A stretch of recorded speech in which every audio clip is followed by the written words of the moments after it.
Hey Xbox ROG Ally fans, it's your old pal Blaze. How are you enjoying your console? It's been out now for like over a week. It's exciting.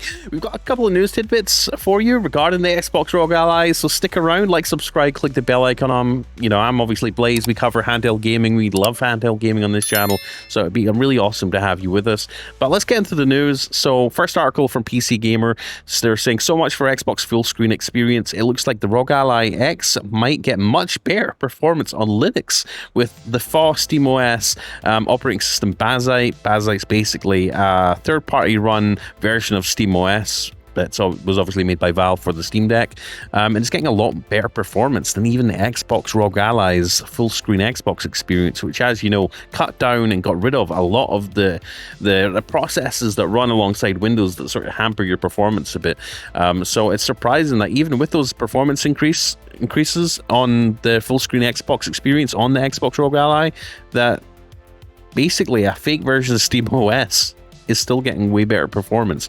Second news article we're wanting to look at is obviously from TechRadar, saying Microsoft is attempting to distance itself from the ROG Ally pricing fiasco and supply leaks. Supply leaks highlight that essentially. So if you don't know, there was a lot of drama surrounding the Xbox ROG Ally regarding the price. You know, for it being a gaming handheld, doesn't have an OLED display. It's using, a 4-year-old display or whatever from the original Ally, and it's not really a huge generational leap over what's out there already. And for them to sell it for $1,000, not a lot of people were happy about that, right? Phil Spencer famously a couple of months ago basically said, we're never going to grow the gaming market by selling $1,000 consoles, and he said this in response to PlayStation selling the PS5 Pro for like $700 to $800, and then only for Xbox to basically say we're launching a new Xbox called the Xbox ROG Ally in partnership with ASUS, and it's going to sell for $1,000. So from Xbox 1 month or 1 week saying we're never going to grow the market by selling $1,000 consoles to then selling $1,000 console.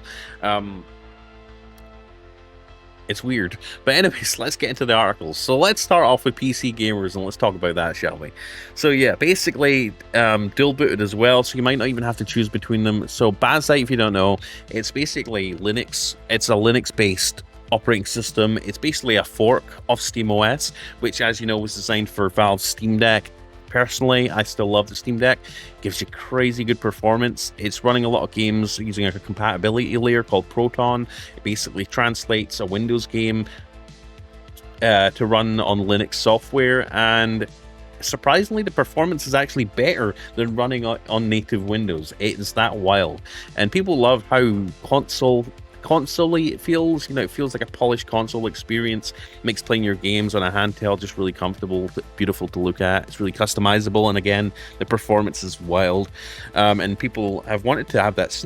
Pardon me, I've been drinking too much soda this morning. People have been wanting that SteamOS experience on other Windows handhelds, and obviously a team that run Bazite obviously took SteamOS and basically poured it over to a lot of these other devices. You could dual boot them to run Windows alongside SteamOS and Bazite, which is really cool. But Xbox apparently and supposedly felt a little bit threatened by SteamOS and the potential for SteamOS, because it's not just a console UI, it does have a desktop mode as well, and it's pretty darn good. You could do a lot on it, and the performance was off the chain.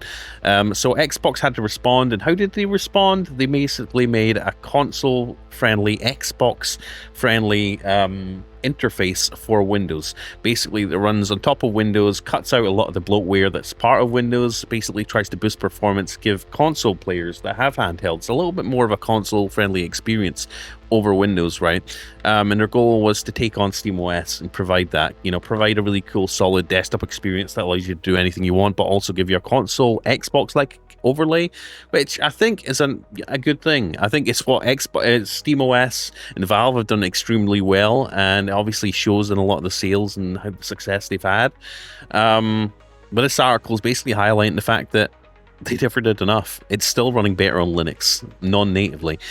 So let's read what they would say on PC Gamer. So the ASUS ROG Ally X might be expensive, but it's a real delight to use. And for that reason, many might be looking forward toward it for their next handheld gaming PC. And one blocker to that might be the hesitation over the new bespoke version of Windows running on the handheld. However, it turns out that the handheld can indeed run Bazai, a Linux OS extremely similar to SteamOS, and so it actually improves performance. And that goes by tech YouTuber Cyberdopamine's ad hoc testing via Tom's Hardware. They got Bazai up and running and spoke to one of the operating system's devs who ironed out any bugs and got the OS running well on the ROG Ally, Xbox Ally. And aptly, he's named the video Fixing the Xbox Ally with SteamOS. And it had some problems at first, but the Bazite team in one day fixed most of the bugs, so we now have this seamless Steam Deck-like experience running on this handheld. The performance is insane. I'll show you here in a sec, but there's other things that Linux has to offer that can make the Ally X an absolute beast of a handheld.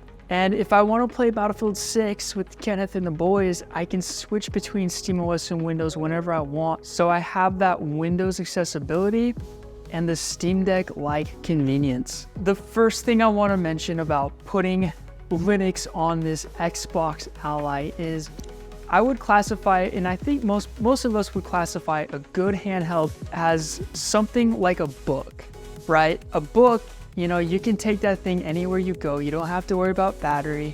And when you open the pages, Totally agree. The words are crystal clear. But most important of all, this is Ruby, and she wants to go potty, and I'm playing Hogwarts Legacy. All I do is I press this button, boom, I go take her potty, and right when I come back, I press the button again, and I'm exactly where I left off in just seconds, right? So going in and out of your game is super freaking fast. Whereas on Windows, when I want to take Ruby potty, I have to press it and I've got to give it a couple seconds because the cooling, it's still running pretty quick, you know? And then finally it turns off, I take her potty, I come back, I turn it back on, and I've got to wait another 15-ish seconds and I have to log back. That's why I hate it about Windows handhelds. With this lock screen. And sometimes the game controller support stops working, sometimes it just crashes, you know how it goes, right? And the biggest thing is it's a handheld, right? It's all about playing conveniently.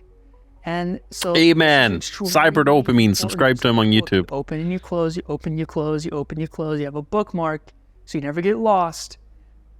That's what I mean. So aside from the sleep stuff, that's a really good analogy, comparing it to a book. You know, easy to jump into, the text on the page is clear.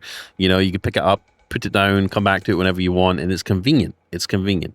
That's kind of like why I like Kindles as well. Kindles are also very convenient. And there is that disconnect with Windows handhelds where, you know, you do have to deal with a lot of the Windows jank.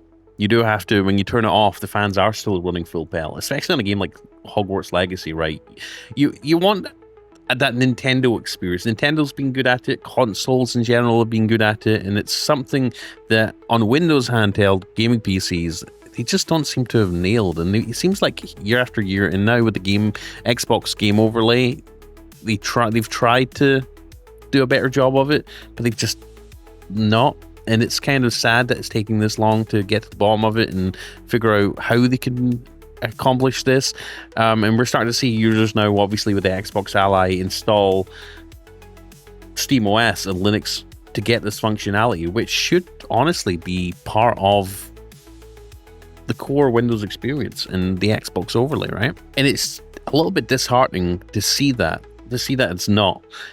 To see that a team of like third-party developers that, you know, a small group of like open source developers are able to accomplish this in just days, iron it out in just days, when a company like Xbox, Microsoft, who have an ASUS, who have billions of dollars of resources, teams of hundreds of people, just after years of development, can't seem to nail that aspect of making handheld gaming convenient. Their heart's in the right place because, like Sarah Bond and a lot of these people, you know, that's what they want. That's what they want for the Xbox handheld and the ROG Ally, but for them to not to have accomplished it with all the resources they've got behind them, it's kind of disheartening. So let me switch back over to Cyberdopamine's video where he talks about performance, because it's not only convenience, it's not even power saving and better battery life and the ability to suspend and sleep your console, put your console to sleep and come back to it whenever you want without having to deal with all the crap and junk that's on the Windows. It's also better in performance, right? Kingdom Come Deliverance 2, such a good, beautiful game. If you really want to get lost and sink hours into something, 17 watts, okay? On Windows, we were getting about an average of 47 frames per second. And then all of a sudden, I boot into SteamOS, and with the exact same settings at 17 watts, we're getting 62 frames per second, and it's telling us we've got this much more battery left. How freaking cool. We're getting almost 11 to 12 to 13 more frames per second on Bazite. I just want to say that, you know, 11 frames doesn't sound like a big difference, but it can be all the difference when you're playing a game, you know, that's struggling to get 60 frames a second. You know, let's say it's hitting the 40s, it's 47, like in his case with Kingdom Come 2 Deliverance. Getting that solid clean 60 and also getting the ability to pull in the quick side menu and see your battery life and have it be really optimized and using less power, it's a big deal. Hogwarts Legacy at 17 watts, which is performance mode. Windows is getting 50 frames per second, and Steam is getting 62 frames per second. Okay, wow. Exact same everything. 35. In the words of Breach, over on PC Gamer, this is the second big Linux gaming embarrassment for Microsoft this year. And again, if you go watch my previous video, we were talking about the Xbox dev kits going up in price to like 40%, 30-40%. Xbox is making a lot of bad decisions, and I think we've cracked it. It's because of AI. They're investing so much money in AI, they need to yank up the price of everything else while making a lot of profit for their investors, and everything's suffering because of it. It's unfortunate. But I'm not going to knock Xbox. I love Xbox. It's just the decisions are coming from the top down. You know, even Phil Spencer, I don't think, can do much. I mean, we've been talking about Xbox and what's been going on at Xbox every day on the channel, sometimes multiple times a day. But you know, I love Xbox and I want the best for them. But yeah, we can't ignore it when we're doing poorly. They're doing poorly, right? Now, here's another article. This one from Tech Radar. Microsoft is attempting to distance itself from the ROG Ally Xbox Ally pricing fiasco, and supply leaks highlight that. Didn't expect it to do very well, to be honest. So basically, Microsoft and Xbox indicate that ASUS is responsible for the ROG Ally X and the ROG Ally pricing. Prominent leaker Moore's Law states that the ROG Xbox Ally X supply is low, so resupplies of the device reportedly won't come anytime soon. So basically, from what I've seen, looking at the community, the supply isn't actually too bad. Stores like Best Buy, at least here in the US, seem to be stocking them up in pretty decent amounts behind the counters and, you know, in their supply rooms. And I feel like people are able to ship them and get them shipped to them pretty fast. But it seems like they're not anticipating that demand, or they're not anticipating crazy demand for it. And they're not basically planning on resupplying that many in the weeks and months to come. So that's kind of surprising. It's not been long since the launch of the ROG Ally handhelds, and it appears as though the controversial pricing of the higher-end ROG Xbox Ally X may have had more to do with the manufacturer than Microsoft and Xbox, amid some supply concerns. As reported by the Notebook Check, Xbox President Sarah Bond revealed that Microsoft relied on ASUS to determine the ultimate prices of the devices. This comes at the same time as supply leaks from Moore's Law is dead, which suggests that ROG Xbox Ally X stock is scarce and may not have steady resupplies.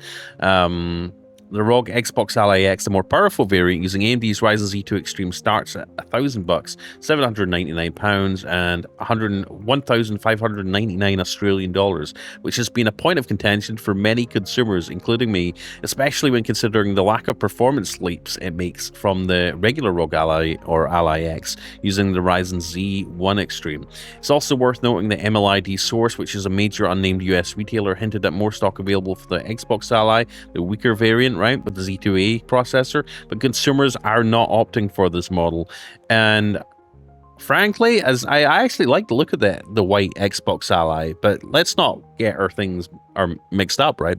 The performance jump is pretty significant. The regular Xbox Ally performance is worse than the Steam Deck, which has been out for years at this point. So it's surprising that they're selling this thing for the price point they are when the Steam Deck comes in at such a cheaper price point and you're getting a lot more for it. I feel like the fact that they're selling it for this much, it's not surprising that people are choosing not to opt for that model, despite how nice it looks and the colored buttons, which I like, and I wish they had on the Ally X model. It's not surprising that people aren't buying it, and it seems like the supply issues are mainly happening to the X model. So these supply leaks may go a long way to indicate a few things, but a notable one could be that Microsoft and Xbox may not have been completely confident in the launch of its ROG Xbox Ally devices in terms of sales, specifically the ROG Xbox Ally X, due to its high $1,000 price, potentially made evident by a supposed lack of supply at launch and rumors pointing towards little to no urgency for resupply. While the Xbox Ally X may be sold out, it doesn't necessarily indicate huge success in terms of sales, specifically if these limited supply leaks are legitimate. Sarah Bond's comments on pricing almost sound like it's something that ASUS saw fit to shift the heat of the controversy away from Microsoft, but the Xbox president also didn't shy away from backing up ASUS's price tags, stating that the reaction was overwhelming demand for the device and she was feeling really good about the value for gamers for the price, and frankly, that may not resonate with consumers, which I would probably agree on. You could say it's a bit of a stretch, but it sounds like the paper launch for the ROG Xbox Ally X handheld has been perfect for Microsoft to strategically claim the device was a major success sales-wise, but in fact, it seems to be mostly sold out due to a lack of supply.